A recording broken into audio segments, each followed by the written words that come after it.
what's going on? Just out for a nice little drive at the moment. Don't know what you guys are up to. Sorry I'm wearing sunglasses, it's a sunny day. I need them to drive. I'm an old man, that's what happens. So, we're here with you again this week. Kind of a follow-up message from last week's message, where we were talking about what is church and what does church? What does the church do? What does the church do? Thank you for repeating me. Thank you for... Oh, sorry. And so this week we're going to talk a little bit more about what the church does and how it's known. What is it known for? What is it known for? And three things that Pastor James talks about the church is known for are based on 1 Thessalonians verses 2 through 3. So let me read those for you really quickly. 1 Thessalonians chapter 1 verses 2 and 3.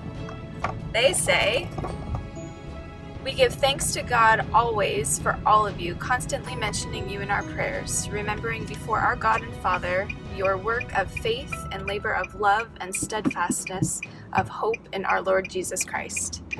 And so James talked a lot about what it meant to be a church that is known for its faith, its hope, and love, not just for eating or stuffing 17 grapes in our mouths. But that was 17 was so good. But I guess faith, hope, and love are important too.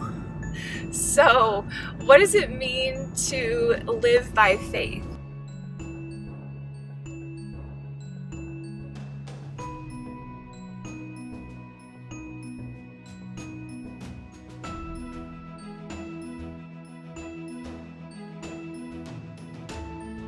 No matter what we do, we know that we are ultimately not in control, that God is, that He is good, that He wants good for us.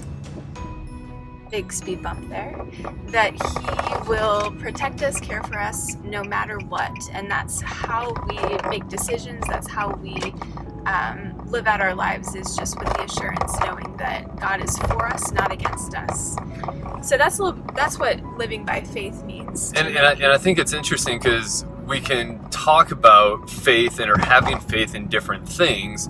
Like I'm driving right now. I have faith that when I push my foot down, we're going to go somewhere. And I have faith that when I push on the brakes, we're going to stop. But having faith in an object is different than having faith in God as well.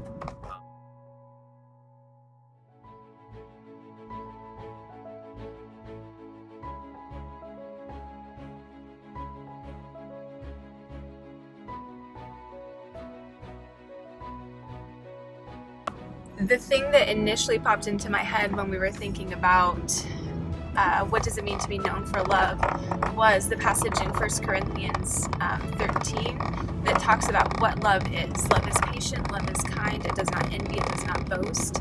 And so being known for love means being known for being patient with others, being kind to others, not envying what others have or who others are, being content in what we have, but also actively showing love for others. And I think it's good, even just in this moment and in this bizarre time where we do want to reflect on, the church and how the church can show that love. And I would just genuinely say, I hope that you guys know that you are loved by a lot of people, including Megan and myself. And I hope that you know that. I hope that you feel that. And even though we haven't been able to see you guys a lot recently face to face, I do hope that you know you are loved.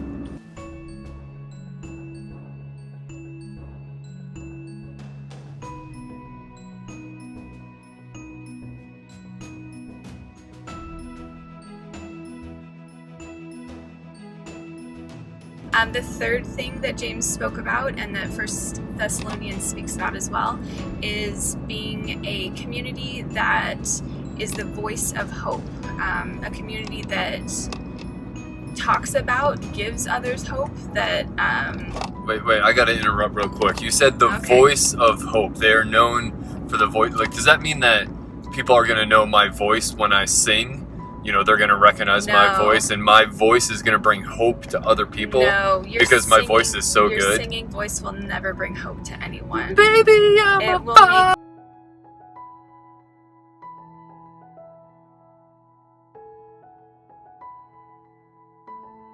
How do the things I actually say, what do my words do for others? Do my words bring hope, or do they bring the opposite of hope? Do they bring life, or do they bring death? And we've talked about this before in our youth group meetings. Are we using words that bring life, or using words that bring death?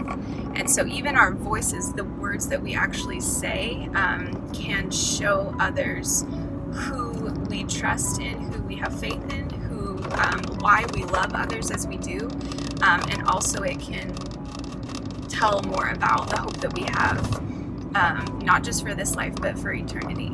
And I think just hearing Megan talk about, you know, using our words that can bring life or can bring death, it actually brings me back to, and some of you will hopefully remember, you know, during the confinement, during our morning times, we looked at a number of passages, especially in Proverbs, that talked about the tongue and talked about how powerful the tongue can be.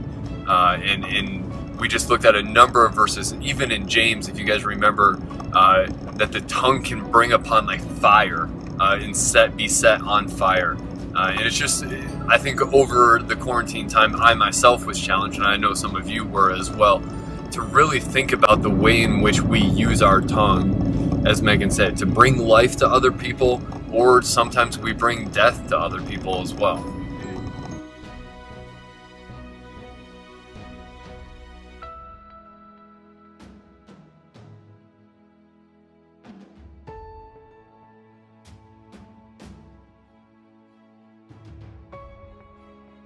So to wrap up, we're talking about what does it look like to be the church?